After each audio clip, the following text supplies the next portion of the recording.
So now I'm going to take you, I mean, this is really an amazing opportunity to have all of you sitting out here, so many, I think almost totally familiar faces, I know so many of you.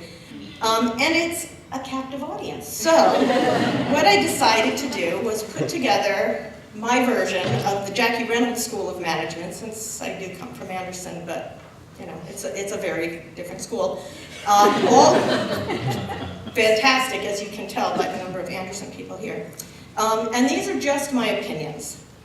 They're based on studies and on years of experience, but this is just the Jackie Reynolds School of Management, which, by the way, is free. You know what they say. So 8 easy lessons. Are you ready? My lessons may actually rankle some of you because I have been told by a few of the highest level executives at UCLA that we're not ready for them. I contend that it actually doesn't matter if we're ready. The old-fashioned, you're here and you're at your desk, so you must be working days are over. How many of you are currently managers? And how many of you hope to be? Okay, these lessons are for you. Lesson 1. If you want to genuinely hire and keep the best staff, my experience tells me that you have to find out what floats their boats and then make it happen. This means you need to get to know your employees well. I found that the only way to know what will motivate them is to in fact know them. Know their families' names and lives, know their stresses, know their hobbies, know their special talents. Don't let them feel anonymous. You can give an employee an Amazon gift card, which is often a perfect reward. But try giving a jazz lover tickets to the Catalina Club, or a soccer fan tickets to see the Galaxy play, or even an up-and-comer an exciting new challenge, and the value grows geometrically. When I've done this, I find that I hear not just, wow, you were watching, but also, and how did you know? If they're here today, which I don't see them, you can ask Albert Wu or Jeff Barnes about slick car racing. I was constantly backwards and being hit. It was a nightmare, but they thought it was fun. It was over 15 years ago, and I would bet anything that not only do they still remember that day, but more importantly, they still remember what they did to earn that day. Lesson 2. More and more new young staff are going to live far from the West Side, and the cachet of UCLA is not going to make them drive up to 2 hours each way from homes they can afford and families they love to spend time with just to work here. Instead of thinking of all the reasons a person can't telecommute, think of all the creative ways that maybe they can. A just published Stanford study showed that employees working at home experienced a 13% performance increase, of which about 9% is from working more minutes per day, and 4% from more productivity attributed to a quieter working environment. And dozens of studies analyzed by scholars at Penn State show that telecommuting actually boosts productivity, performance, job satisfaction, and overall life satisfaction. It reduces turnover, stress, and work-family conflict, and it does so largely by giving people increased control. Additionally, for the approximately 80 million millennials, where are they interesting, ages 18 to 35, and yeah, a few. I know you're out there. A Forbes magazine article, along with almost actually all research on this generation, says that quality of life and flexibility trump everything else. If you give them that, they will rock your world. This tech-savvy generation is essentially able to work anytime, from anywhere, with an internet connection. So to them, seemingly arbitrary work hours or having to sit at a desk all day is less appealing. A 2012 study of the generation discovered that millennials will actually sacrifice pay for increased vacation time or the ability to work outside the office, offering flexible scheduling or telecommuting, provided performance remains consistent, can meet their desire for flexibility while also showing your trust. And speaking of telecommuting, if you have a loyal superstar employee who has to move far away, try to find a way to keep him or her rather than just cutting them loose. It may not always work out, but it's worth a try. It costs over 230% of a knowledge worker's annual salary to find, hire, and train a replacement. And what are the chances that that replacement will be as wonderful in the end? There's very little that can't be done from anywhere in the world. Figure out a way to respond to that little bit, and then focus on what can be done. Lesson 3. Providing this level of flexibility for your staff requires that you embrace technology. You don't have to understand how it works, or even why it works. But I encourage you to accept and support that it works.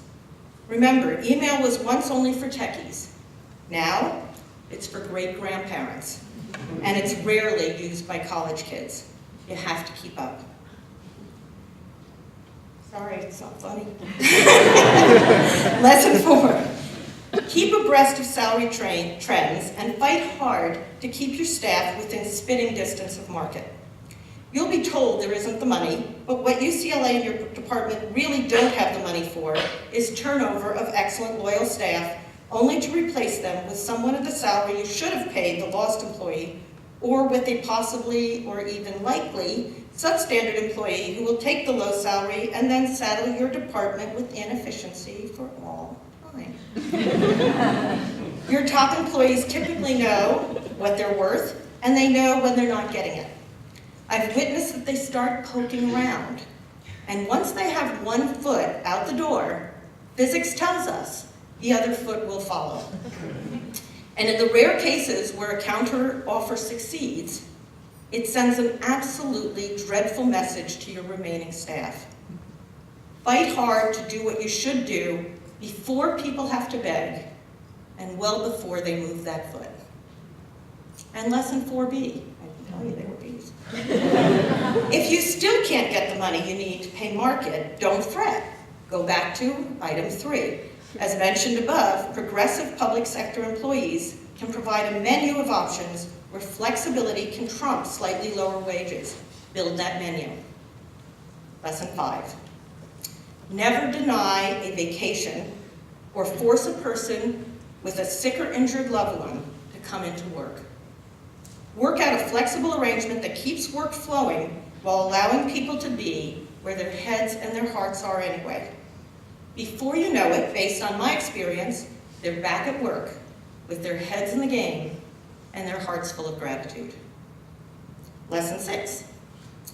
Most employee satisfaction studies say that the #1 motivator is challenging, meaningful work.